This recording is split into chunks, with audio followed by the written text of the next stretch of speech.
Hey coin collectors, and welcome to the DC Coin World International coin channel. And today it's the 10-cent coin from the United States of America. Or is that the 10 cents coin? Kind of hard telling. Some countries call them a 10 cents coin, like Canada. So this one here is 10 cents. And we'll push right down through and take a look at it. This is what some people call the Canadian dime. It's a 10 cents coin. And then, of course, these ones up at the top were euro cents, 10 euro cents. Here's a Portugal 10 euro cents coin from 2002. You can see it says 10 euro cent. So the plural on the Canadian coin, the singular on the European coin, and what does it actually say on the US coin? Well, let's flip this one over and see.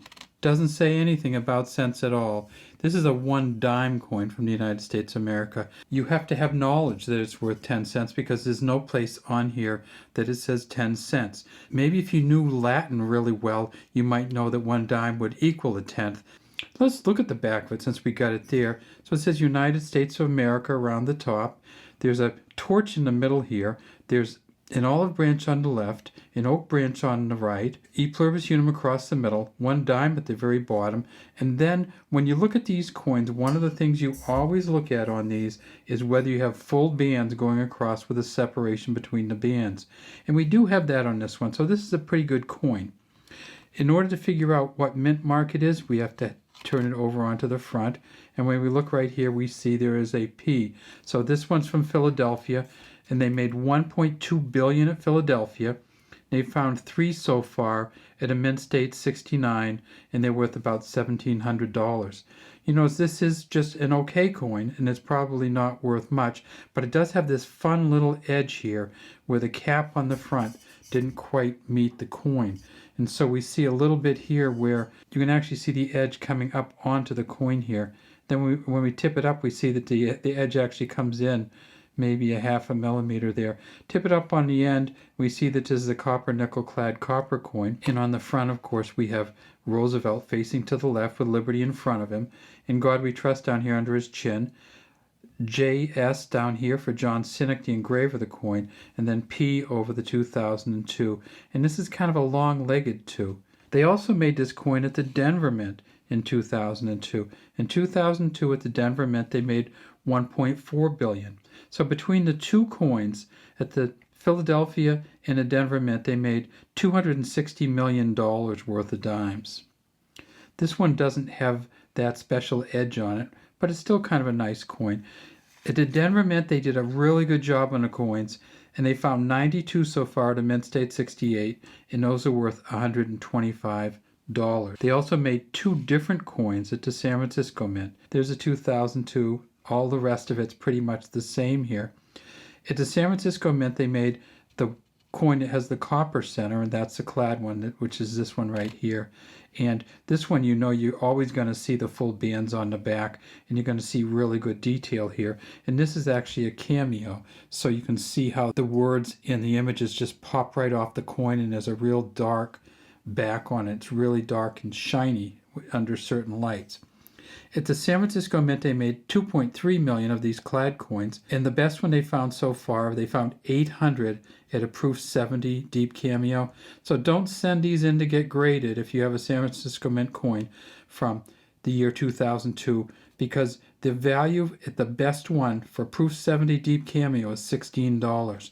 Costs you more than that to get it graded, and it still will only be worth $16 or less. The other coin they made at the San Francisco Mint was the silver coin. And you can see this is an incredibly nice cameo on this. And it's a silver coin, so that accentuates it even a little bit more. We tip it up on the edge and we see the silver, no copper in here, hardly at all. It's 90% silver, 10% copper, but you don't see the copper on it.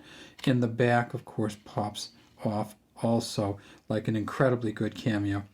For the silver cameos, they found 886 at a proof 70 deep cameo. Those are worth about $22 after they've been graded. So again, don't grade a silver or a clad San Francisco dime from 2002 because it can't be worth as much as it cost to grade it unless it has an error on it. And there are a few error coins around. So no 10 cents anywhere on the US dime. It does say 10 cents plural on the Canadian dime.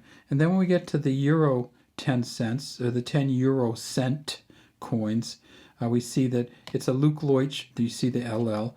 We see that it has this rim, so you can, if you have this in your pocket, you put your hand in, you know exactly what coin this is because of the indentations on the rim. We get to the front, and this is what they call the countryside. We see that it says Portugal around the top. Can you see that? The Portugal up there. And then down here it says 2002 for 2002. So that's a Portugal 10 cent coin that came out in 2002. Here's one from Austria, another 2002 on there. You see this beautiful church spire in Austria. Next one we have here is a French coin, République Française. Again, this is the Sower, the Oscar Roti front on here, and you see the 2002 for France. There's a Germany coin here, and this is the famous gate in Berlin.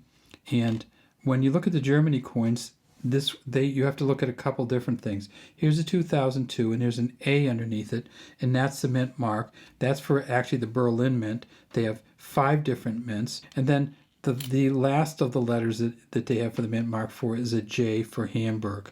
So always look below the date because Germany has mint marks much like the United States does.